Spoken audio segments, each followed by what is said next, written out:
तो चलिए दोस्तों शुरू करते हैं और आज का ये हमारा पहला सवाल है। ठीक है, राजस्थान की कुल स्थलीय सीमा की लंबाई बताइए।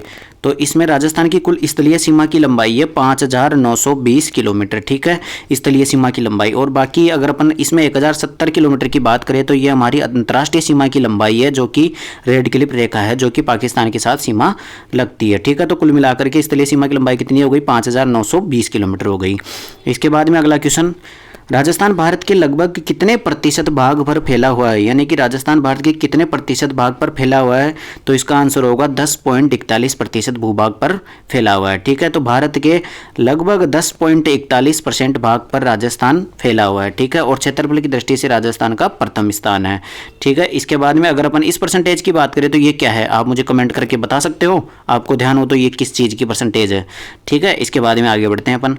क्वेश्चन नंबर 3, रेड क्लिप रेखा की राजस्थान में लंबाई कितनी किलोमीटर है? तो मैंने अभी बताई थी 1,070 किलोमीटर। ठीक है, रेड क्लिप रेखा की लंबाई कितनी है? 1,070 किलोमीटर। और आपको पता ही है रेड क्लिप रेखा कौन सी है? जो हमारी राजस्थान की पाकिस्तान के साथ में अंतर्राष्ट्रीय सीमा लगती है, वही रेड क्लिप रेखा है। ठीक है, इसके बाद में अगला क्वेश्चन पढ़ते हैं। भारत पाकिस्तान के मध्य स्थित अंतर्राष्ट्रीय रेखा का नाम क्या है? तो रेड क्लिप रेखा है। ठीक है, कुल मिलाकर ये क्लियर हो गया। इसके बाद में अगला क्वेश्चन पढ़ते हैं। भारत में वर्तमान में कितने राज्य हैं? तो वर्तमान में 28 राज्य हैं और 8 केंद्र शासित प्रदेश है। तो भारत में 28 तो राज्य हैं और 8 केंद्र शासित प्रदेश है। ठीक है, इसके बाद में अगला क्वेश्चन, क्षेत्रफल की दृष्टि से भारत का सबसे बड़ा राज्य कौन सा है? तो क्षेत्रफल की दृष्टि से भारत का सबसे बड़ा राज्य है राजस्थान।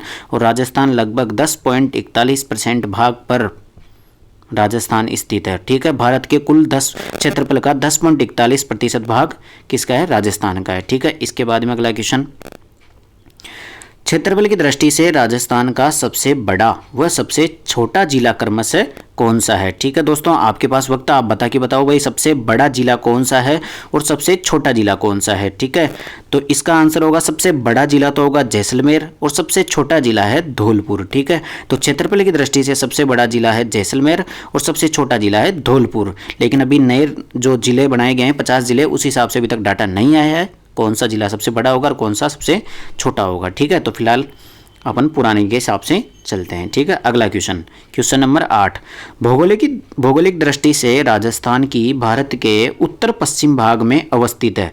यानी कुल मिलाकर के इसमें राजस्थान की अपने को उत्तरी अक्षांश और जो मतलब अक्षांशीय विस्तार और जो देशांतरीय विस्तार है उनके बारे में बताना है। ठीक है, तो राजस्थान का मतलब अक्षांशीय विस्तार और देशांतरीय विस्तार कौन सा है? ठीक है, तो इसमें आएगा आंसर ए, यानी कि 23 डिग्री 3 मिनट से लेकर के 30 डिग्री 12 मिनट तक तो हमारा उत्तरी अक्षांश है। ठीक है, जैसे कि अपना ये मान लो कि ये राजस्थान है। ठीक है ज़्यादा गंदा बन गया मानचित्र, ऐसे मान लो ये राजस्थान है। ठीक है, तो इसमें जो उत्तरी अक्षांश और देशांतरी विस्तार बताना है, तो ये तो होता है देशांतरी विस्तार यहाँ से यहाँ तक। ठीक है, यहाँ से यहाँ तक तो देशांतरी विस्तार होता है और यहाँ से यहाँ क्या होता है? अक्षांशीय विस्तार होता है। ठीक है, तो कुल मिलाकर के 23 डिग्री 3 मिनट से लेकर के 30 डिग्री 12 मिनट तक तो अपना अक्षांशीय विस्तार है। और देशांतरी विस्तार की बात करें तो अपन जैसे इधर 0 डिग्री रेखा होती है। ठीक है, तो कुल मिलाकर के 69 डिग्री 30 मिनट से लेकर के 78 डिग्री 17 मिनट तक अपना देशांतरीय विस्तार है। तो समझ में आ गया, जैसे ये राजस्थान है। ठीक है, तो ये वाला हिस्सा और ये वाला हिस्सा ये तो है 23 डिग्री 3 मिनट और ये वाला हिस्सा है 23 डिग्री 12 मिनट। ठीक है, ये तो उत्तरी अक्षांश और अक्षांशीय विस्तार हो गया। इसके बाद में यह है अपना 69 डिग्री 30 मिनट और ये वाला हिस्सा है 78 डिग्री 17 मिनट पूर्वी देशांतर। ठीक है, इसके बाद में अगला क्वेश्चन आगे बढ़ते हैं अपन। क्वेश्चन है 9, विश्व का सबसे बड़ा महाद्वीप कौन सा है? तो विश्व का सबसे बड़ा महाद्वीप कौन सा है? एशिया महाद्वीप, सबको पता है। एशिया महाद्वीप में भारत स्थित है और भारत में राजस्थान स्थित है। ठीक है, अगला क्वेश्चन, राजस्थान की भारत में स्थिति अवस्थिति बताइए। भाई कहाँ पर है? राजस्थान की भारत में स्थिति बतानी है। अब देखो भारत का मैप अपने को सबको याद है ही सही, राजस्थान यहाँ पर है। तो राजस्थान कौन से स्थिति होगी राजस्थान की? ठीक है, बताओ आप। तो इसकी स्थिति होगी, देखो इधर से देखें तो ये किधर हो गया? पश्चिम में हो गया। ठीक है, और ऊपर के हिसाब से देखें तो उत्तर हो गया। ठीक है, तो कुल मिलाकर इसका आंसर क्या होगा? उत्तर पश्चिम। ठीक है, तो राजस्थान भारत में किधर स्थित है? उत्तर पश्चिम में स्थित है। इसके बाद में अगले क्वेश्चन पढ़ते हैं अपन। क्वेश्चन नंबर 11, कोटा, बूंदी, बारा, झालावाड़ किस संभाग में स्थित है? तो ये कोटा संभाग में आते हैं। ठीक है, कोटा संभाग में कोटा, बूंदी, बारा, झालावाड़, जिसे अपन हाड़ौती क्षेत्र भी कहते हैं, हाड़ौती क्षेत्र भी कहते हैं। ठीक है, इसके बाद में अगला क्वेश्चन 12, राज्य में सबसे पहले सूर्योदय और सूर्यास्त किस जिले में होते हैं। यानी सबसे पहले तो अपने राजस्थान में कौन से जिले में सबसे पहले तो सूर्य उगता है और सबसे बाद में सूर्यास्त कहाँ पर होता है। ठीक है, तो अगर अपन मैप के हिसाब से बात करें तो इनमें से देखो ये मैप अपना, ठीक है, तो इनमें से धौलपुर यहाँ पर है, तो धौलपुर में सीधी सी बात है सबसे पहले सूर्योदय होगा। इसके बाद में सूर्यास्त कहाँ पर सबसे लेट होता है, तो यहाँ पर जो जिला होगा वहाँ पर सूर्यास्त सबसे लेट होगा। ठीक है, तो अब देखो एक सेकेंड, ये पूछ रहा है सबसे पहले सूर्योदय और सूर्यास्त भी सबसे पहले। ठीक है, सूर्यास्त किस जिले में होता है, ठीक है, सबसे पहले की बात कर रहा है ये। तो जैसे ये हो गया, तो यहाँ पर सूर्योदय भी सबसे पहले, और सूरज फिर जैसे उत्तर से यहाँ से इधर से जाएगा, सूर्य यहाँ पे चल जाएगा, तो सबसे पहले सूर्यास्त भी यहाँ पे हो जाएगा। तो कुल मिलाकर के धौलपुर में सबसे पहले तो सूर्य उगता है और सबसे पहले सूर्यास्त होता है। ठीक है, और ऐसे पूछ ले भाई सबके बाद में सूर्य अस्त कहाँ पर होता है, सबके बाद में सूर्य लास्ट में कब उगता है, मतलब कि कहाँ पर उगता है, तो जैसलमेर में। जैसलमेर में सबसे लास्ट में सूर्य उगता है और सबसे पहले वो सबसे लास्ट में सूर्य अस्त होता है। ठीक है, कंफ्यूज नहीं होना ज़्यादा, कुल मिलाकर के सबसे पहले का काम धौलपुर में और सबसे लास्ट का काम जैसलमेर में। ठीक है, इसके बाद में आगे बढ़ते हैं अपन। क्वेश्चन नंबर 13 है, राज्य में सबसे बाद में सूर्योदय और सूर्यास्त किस जिले में होता है, तो जैसलमेर में। सबसे लास्ट में इधर ही होता है। ठीक है, ये दोनों क्वेश्चन ही हो गए अपने। इसके बाद में अगला क्वेश्चन है, राजस्थान के पड़ोसी राज्यों की संख्या कितनी है, यानी कि राजस्थान कितने राज्यों से सीमा बनाता है, वही अपने पड़ोसी राज्य हो गए। ठीक है, तो कुल मिलाकर के 5 राज्यों से सीमा बनाता है। अब देखो आपको एक बार बता देता हूँ मैं कौन कौन से हैं। जैसे यहाँ पर अपना जो गंगानगर है और हनुमानगढ़ है, यहाँ तक तो पंजाब से बनाता है। ठीक है, किससे बनाता है, पंजाब से बनाता है। फिर यहाँ पे हरियाणा जाता है। ठीक है, और फिर यहाँ से यहाँ तक कौन सा आ जाता है, यूपी आ जाता है।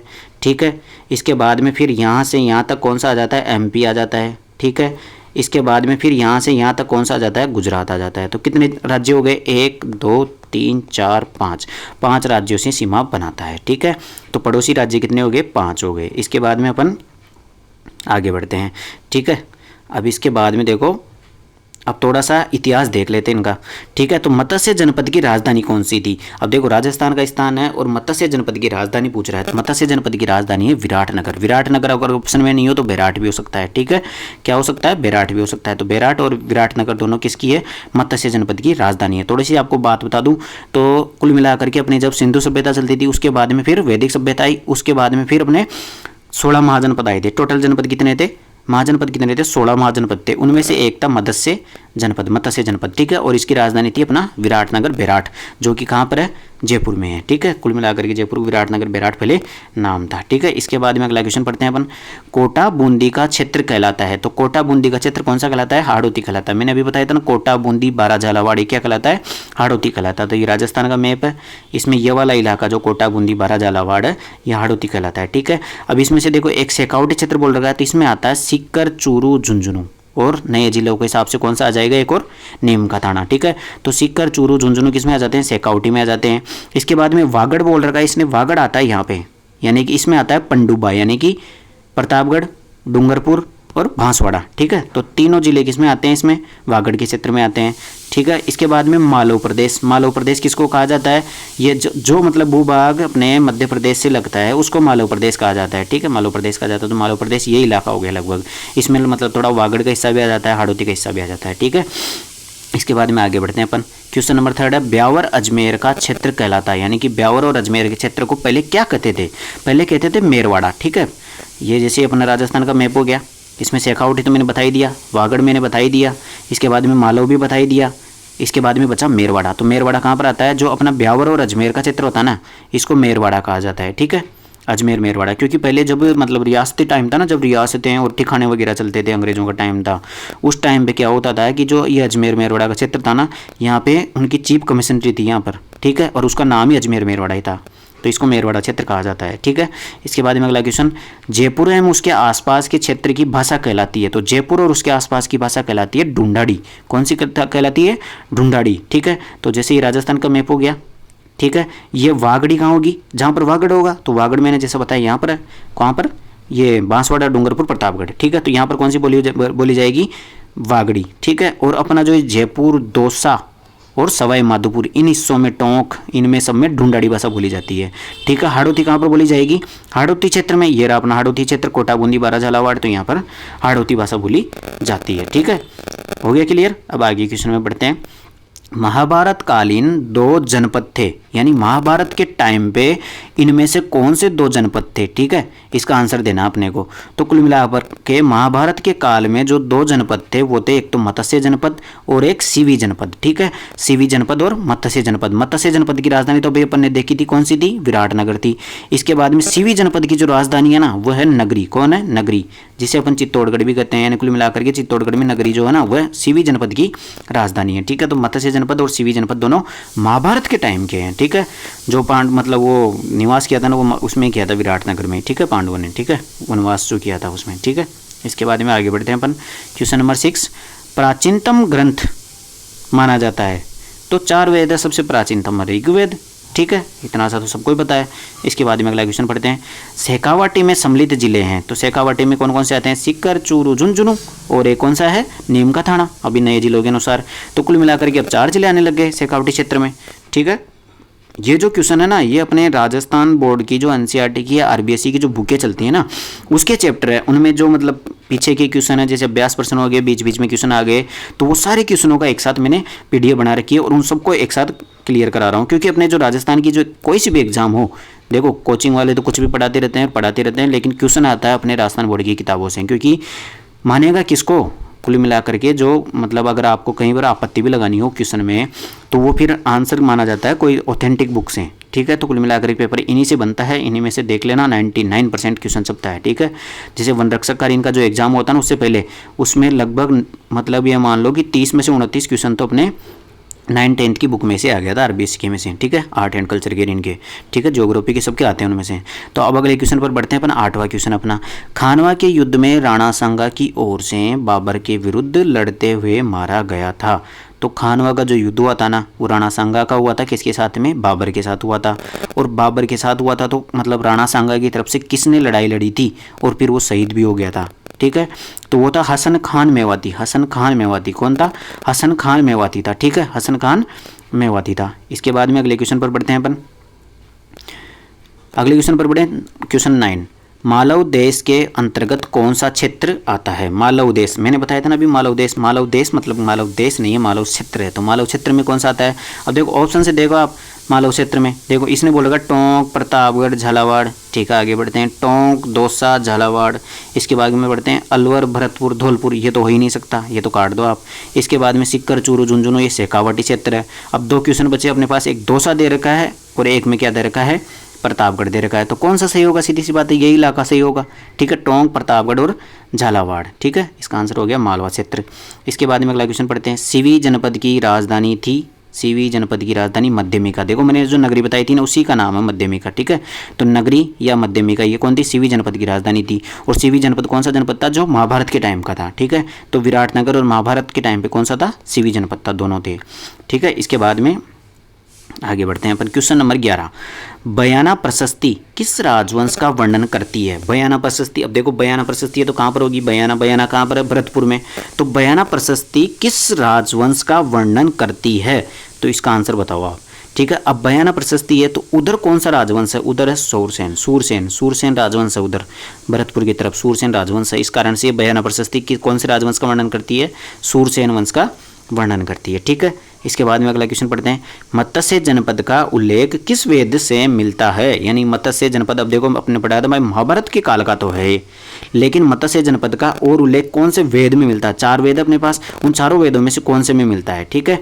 तो कुल मिलाकर के मत्स्य जनपद बहुत पुराना है, इस कारण से ऋग्वेद में मिलता है, ऋग्वेद में इसका उल्लेख है, ठीक है। मत्स्य जनपद की राजधानी विराटनगर का भी उल्लेख है उसमें, ठीक है। इसके बाद में अगला क्वेश्चन पढ़ते हैं, प्राचीन समय में गुहिल सिसोदिया वंश का राज्य रहा था, कौन सा राज्य रहा था। तो अपन पढ़ते हैं गुहिल वंश, सिसोदिया वंश कहाँ पर, मेवाड़ में, क्योंकि मेवाड़ के महाराणा प्रताप, महाराणा सांगा, महाराणा कुंभा ये सब कहाँ थे, मेवाड़ के गुहिल वंश में आते थे, ठीक है। इसके बाद में अगला क्वेश्चन नंबर 14, 4वीं शताब्दी ईसा पूर्व के यूनानी लेखकों में सिकंदर के समय किस जनपद का उल्लेख देखने को मिलता है। तो कुल मिलाकर के इसने ऐसे पूछा कि सिकंदर था ना, जो यूनानी लेखक सिकंदर था, इसके टाइम पे कौन से जनपद का उल्लेख मिलता है। तो इसके टाइम पे मिलता था सूरसेन जनपद का, ठीक है। सूरसेन जनपद का उल्लेख सिकंदर के टाइम पे मिलता था। तो सस ऐसे याद रख लो ना, सिकंदर सूरसेन, ठीक है। तो ऐसे याद रख लो आप भाई, जो सूरवीर होता है वो सिकंदर होता है, ठीक है। जो सिकंदर होता है ठीक है, इसे कुछ भी बना लो, कुल मिला करके अपने को तो बैठना चाहिए। इसके बाद में आगे चलते हैं अपन क्वेश्चन। अब देखो इसमें दे रखा अपने इतिहास जानने के स्रोत, यानी कि इसमें दे रखा होगा कि अपने जो राजस्थान का इतिहास है उनका कहाँ कहाँ से पता चलता है।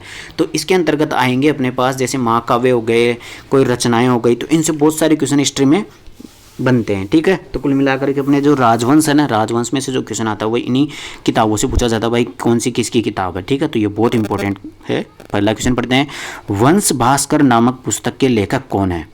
तो ये अपने जो कल्चर में जो चैप्टर है ना, साहित्य भाषाएं, तो साहित्य में भी आता है ये कुल मिलाकर के किसकी कौन सी रचना है। तो वंश भास्कर किसकी रचना है, सूर्यमल मिश्रण की रचना है। ठीक है, सूर्यमल मिश्रण की रचना है। इसकी इनकी दो रचनाएं याद रख लेना आप, तो एक तो वंश भास्कर वैसे वंश भास्कर, और एक वीर सतसई। ठीक है, वीर सतसई, इन दोनों को याद रख लेना, किसकी, सूर्यमल मिश्रण की। इसके बाद में अगला क्वेश्चन है, पृथ्वीराज विजय नामक महाकाव्य के लेखक कौन है। अब देखो इसको याद करने का ट्रिक बताऊं क्या आपको।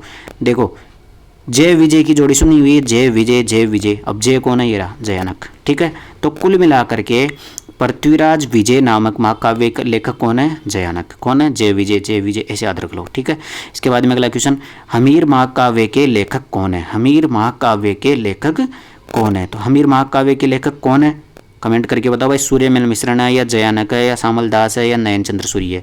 तो देखो सूर्यमल मिश्रण की तो मैंने अभी बताई दी, वीर सतसई और वंश भास्कर। जयानक की बताई दी मैंने, पृथ्वीराज विजय। और श्यामल दास की कौन सी है, वीर विनोद। श्यामल दास की कौन सी है, वीर विनोद। तो ऑप्शन क्या बचा, नयन चंद्र सूरी। तो याद भी रख लेना, हमीर महाकाव्य किसकी रचना है, नयन चंद्र सूरी की है, नयन चंद्र सूरी की है। ठीक है, इसके बाद में अगला क्वेश्चन, कानड़दे प्रबंध के लेखक कौन है। तो कानड़दे प्रबंध के लेखक है पद्मनाभ। ठीक है, पद्मनाभ कानड़दे प्रबंध के लेखक है। देखो कानड़दे कौन थे, कन्नड़ थे अपने चौहान वंश के, किधर के, जालोर सिवाना, और इनमें जो चौहान वंश के शासक थे, कानड़ प्रमुख शासक थे। तो इन्हीं के ऊपर पद्मनाभ ने पुस्तक लिखी थी। ठीक है, इसके लेखक कौन है, पद्मनाभ। ठीक है, देखो ये पद्मनाभ वाला, कानड़ प्रबंध वाला इतनी बार एग्जाम में पूछा हुआ, और ये पता है कौन सी क्लास का है, 6 क्लास का क्वेश्चन है। देख लो। इसके बाद में अगले क्वेश्चन में पढ़ते हैं अपन, annals and antiquities of Rajasthan के लेखक कौन है। तो ये अपने घोड़े वाले बाबा कर्नल जेम्स टोड। ठीक है, colonel James Tod. Annals and antiquities of Rajasthan, annals and antiquities of Rajasthan किसकी पुस्तक है, कर्नल जेम्स टोड की। ठीक है, अगला क्वेश्चन पढ़ते हैं अपन, प्रशंसा में लिखे गए अभिलेख को क्या कहा जाता है। यानी कि अगर किसी की प्रशंसा करनी हो अपने को और उसके लिए कोई अभिलेख लिखा जाए तो उसको बोलेंगे अपन प्रशस्ति। तो कुल मिलाकर के अभी एक प्रशस्ति आई थी अपने बयाना प्रशस्ति। बयाना प्रशस्ति का संबंध कौन से वंश से था, सूरसेन वंश से। तो कुल मिलाकर के जो प्रशस्ति होती है ना, प्रशस्ति का मतलब होता है पत्थर के ऊपर उल्लेख। ठीक है, पत्थर के ऊपर जो उल्लेख होता है ना वो प्रशस्ति होती है। तो वो लिखा जाता है प्रशंसा में, किसी की प्रशंसा करनी हो, किसी राजा महाराजा की प्रशंसा करनी हो तो उसकी प्रशंसा में ये उल्लेख किया जाता है। ठीक है, इसके बाद में आगे बढ़ते हैं अपन। अब राजस्थान में प्राचीन सभ्यता स्थल है। अब देखो ये सभ्यता वाला चैप्टर बहुत इंपॉर्टेंट है। ठीक है, तो अपन जो इसका क्वेश्चन है वो अगले वीडियो के अंतर्गत करेंगे, क्योंकि ये थोड़ा वीडियो बड़ा हो जाएगा और इसमें थोड़ी सी दिक्कत आ सकती है। तो अगले वीडियो के अंतर्गत अपन यहीं से स्टार्ट करेंगे। तो अगले वीडियो में जाने के लिए आपको बस एक ही काम करना है, इस वीडियो को लाइक करके जाना है पसंद आया तो, और अगले वीडियो के लिए चैनल को सब्सक्राइब कर दो। आपको जैसे चैनल के पास मतलब चैनल पे जाओगे आपको अगला वीडियो मिल जाएगा। पार्ट 2 रख दूंगा उसका नाम, इसका नाम पार्ट 1 है। ठीक है, ओके, थैंक यू। जल्दी से आ जाओ अगली वीडियो के अंतर्गत।